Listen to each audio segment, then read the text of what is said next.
ਅਗਲੀ ਖਬਰ ਦੇ ਵੱਲ ਵਧੀਏ ਸ਼ਰਮਾ ਜੀ, ਤੇ ਗੱਲ ਕਰੀਏ ਨਵਲ ਅਗਰਵਾਲ ਦੀ। ਮੈਨੂੰ ਚੰਗੀ ਤਰ੍ਹਾਂ ਯਾਦ ਆ ਜਦੋਂ ਆਪਾਂ ਇਹਦੇ ਤੇ ਚਰਚਾ ਕੀਤੀ ਸੀਗੀ, ਰਿਪੋਰਟ ਤੁਸੀਂ ਕੱਢ ਕੇ ਲਿਆਏ ਸੀ ਕਿ ਉਹ ਬੰਦਾ ਮੀਟਿੰਗਾਂ ਦੇ ਵਿੱਚ ਬੈਠਾ ਤੇ ਆਈਆਈਟੀ ਦਾ ਸ਼ਾਇਦ ਉਹ ਪੜ੍ਹਿਆ ਹੋਇਆ ਜਾਂ ਬਿਲਕੁਲ ਆਈਟੀ, ਬਿਲਕੁਲ ਤੇ ਉਸ ਤੋਂ ਬਾਅਦ ਫਿਰ ਸਰਕਾਰ ਦੀ ਕਾਫੀ ਫਜ਼ੀਅਤ ਹੋਈ ਸੀ। ਹੁਣ ਜੀ। ਕੇਜਰੀਵਾਲ ਤੇ ਰਾਘਵ ਚੱਡਾ ਦੇ ਦੂਤ ਨਵਲ ਅਗਰਵਾਲ ਨੂੰ ਲੈ ਕੇ ਰਾਜਪਾਲ ਵੀ ਸਖਤ ਹੋ ਗਏ ਆ। ਬਿਲਕੁਲ ਪ੍ਰਵੀਨ ਜੀ, ਤੁਹਾਡੀ ਗੱਲ ਬਿਲਕੁਲ ਦਰੁਸਤ ਹੈ ਕਿ ਨਵਲ ਅਗਰਵਾਲ ਦਾ ਮਾਮਲਾ ਰਾਜਪਾਲ ਤੱਕ ਪਹੁੰਚ ਗਿਆ ਔਰ ਇਸ ਨੂੰ ਲੈ ਕੇ ਸਰਕਾਰ ਕੜਿੱਕੀ ਦੇ ਵਿੱਚ ਹੈ।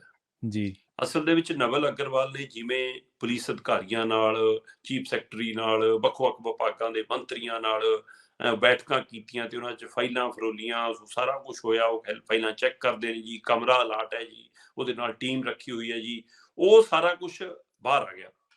ਚਲੋ ਬਾਹਰ ਆ ਜਾਂਦਾ, ਚਰਚਾਵਾਂ ਦੇ ਰੂਪ 'ਚ ਬਾਹਰ ਆ ਜਾਂਦਾ ਤਾਂ ਤੱਥ ਹੋਰ ਹੁੰਦੇ ਨੇ, ਤਸਵੀਰਾਂ ਦੇ ਰੂਪ 'ਚ ਸਬੂਤ ਆ ਗਏ ਤੇ ਉਸ ਸਬੂਤ ਦੇ ਆਧਾਰ ਤੇ ਵਿਰੋਧੀ ਧਿਰ ਨੂੰ ਮੌਕਾ ਮਿਲ ਗਿਆ ਤੇ ਉਹ ਚਾਹੇ ਤੁਸੀਂ, ਅਸੀਂ, ਮੀਡੀਆ ਅਦਾਰੇ ਆਪਾਂ ਇਹ ਖਬਰਾਂ ਜਨਤਕ ਕਰ ਲਿਆਏ, ਸਾਹਮਣੇ ਲਿਆਏ।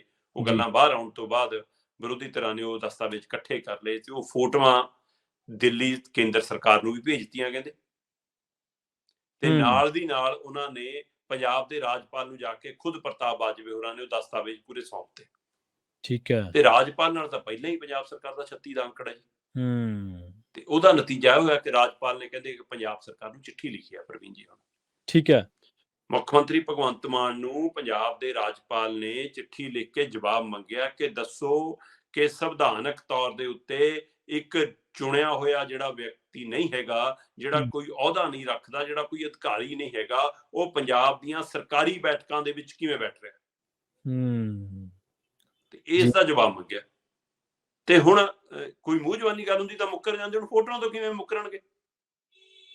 ਇਹ ਸਾਰਿਆਂ ਨੂੰ ਪਤਾ ਹੈ ਕਿ ਦਿੱਲੀ ਦਾ ਦੂਤ ਹੈ, ਕੇਜਰੀਵਾਲ ਤੇ ਰਾਘਵ ਚੱਡਾ ਦਾ ਖਾਸ ਹੈ, ਉਹਦੇ ਨਾਂ ਤੇ ਅਲਾਟ ਹੋਏ ਕਮਰੇ। ਹੋਰ ਛੱਡੋ, ਮੈਨੂੰ ਇਹ ਵੀ ਪਤਾ ਲੱਗ ਰਿਹਾ ਪ੍ਰਵੀਨ ਜੀ ਕਿ ਜਿਹੜੀਆਂ ਕੇਂਦਰੀ ਏਜੰਸੀਆਂ ਨੇ ਨਾ, ਚਾਹੇ ਉਹ ਈਡੀ ਹੈ, ਚਾਹੇ ਉਹ ਇਨਕਮ ਟੈਕਸ ਹੈ, ਚਾਹੇ ਉਹ ਸੀਬੀਆਈ ਹੈ, ਚਾਹੇ ਕੁਝ ਹੋਰ ਵਿਭਾਗ ਨੇ, ਉਹਨਾਂ ਨੇ ਕੁਝ ਦਸਤਾਵੇਜ਼ ਇਕੱਠੇ ਕਰਨੇ ਸ਼ੁਰੂ ਕੀਤੇ ਨੇ, ਕੁਝ ਰਿਕਾਰਡ ਜਟਾਉਣੇ ਸ਼ੁਰੂ ਕੀਤੇ ਨੇ ਕਿ ਮੁੱਖ ਮੰਤਰੀ ਦੇ ਨਾਮ ਤੇ ਜਿਹੜੀਆਂ ਕੋਠੀਆਂ ਨੇ, ਜਿਹੜੀਆਂ ਗੱਡੀਆਂ ਨੇ, ਜਿਹੜੀ ਸਿਕਿਉਰਿਟੀ ਹੈ, ਉੱਥੇ ਕੌਣ ਕੌਣ ਰਹਿੰਦਾ, ਕੌਣ ਕੌਣ ਜਾਂਦਾ ਹੈ, ਕੌਣ ਕੌਣ ਉਹ ਸਾਧਨਾਂ ਨੂੰ ਵਰਤ ਰਿਹਾ ਹੈ, ਉਹਦੀ ਵਰਤੋਂ ਕਿੱਥੇ ਕਿੱਥੇ ਹੋ ਰਹੀ ਹੈ, ਉਹਦਾ ਰਿਕਾਰਡ ਇਕੱਠਾ ਕਰਨਾ ਸ਼ੁਰੂ ਕਰਤਾ।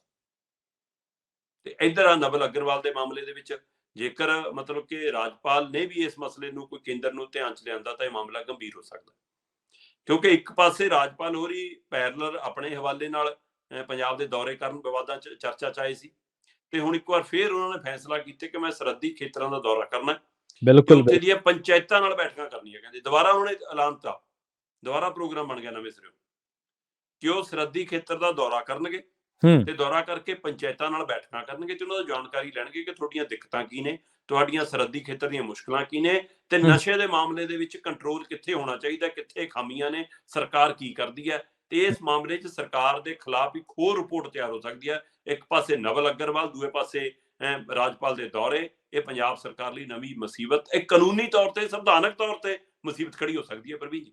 ਸੋ ਇਸ ਲਈ ਹੁਣ ਇਹ ਵੱਡਾ ਮੁੱਦਾ ਬਣਨਾ, ਜਿਹੜਾ ਇਹ ਟਕਰਾਅ ਰਾਜਪਾਲ ਨਾਲ ਚੱਲ ਰਿਹਾ ਉਹਦੇ ਕਾਰਨ ਵੀ, ਤੇ ਜਿਹੜਾ ਕੇਂਦਰ ਦੇ ਮਤਲਬ ਮਾਫ ਕਰਨਾ ਦਿੱਲੀ ਹਾਈ ਕਮਾਂਡ ਦੀ ਜਿਹੜੀ ਆਮ ਆਦਮੀ ਪਾਰਟੀ ਦੀ ਦਖਲ ਅੰਦਾਜ਼ੀ ਹੈ ਪੰਜਾਬ ਸਰਕਾਰ 'ਚ, ਉਹਦੇ ਕਾਰਨ ਵੀ ਪੰਜਾਬ ਸਰਕਾਰ ਨਵੀਂ ਮੁਸੀਬਤ 'ਚ ਫਸ ਸਕਦੀ ਹੈ।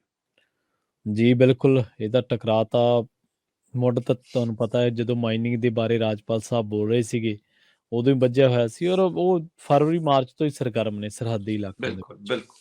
ਹੁਣ ਉਹਨਾਂ ਦੀਆਂ ਸਰਗਰਮੀਆਂ ਦਾ ਕਾਰਨ ਕੀ, ਅੰਦਰ ਖਾਤੇ ਉਹ ਕੀ ਕਰਨਾ ਚਾਹੁੰਦੇ ਨੇ, ਮਤਲਬ ਸਮਝੋ ਬਾਹਰ ਹੈ। ਪਰ ਇਹਨਾਂ ਦੀ ਚੁੱਪ ਵੀ ਬੜੀ ਸਾਜ਼ਿਸ਼ਾਨਾ ਲੱਗਦੀ ਸੀ ਜੀ। 92 MLA ਨੇ ਇੱਕ ਵੀ ਨਹੀਂ ਬੋਲਦਾ ਕਿ ਰਾਜਪਾਲ ਸਾਹਿਬ ਜੀ ਤੁਸੀਂ ਉੱਥੇ ਜਿਹੜਾ ਤੁਹਾਡਾ ਭਵਨ ਆ ਉੱਥੇ ਟਿਕੋ, ਇਹ ਸਾਡੇ ਕੰਮ ਹੈ ਕਰਨ ਵਾਲੇ।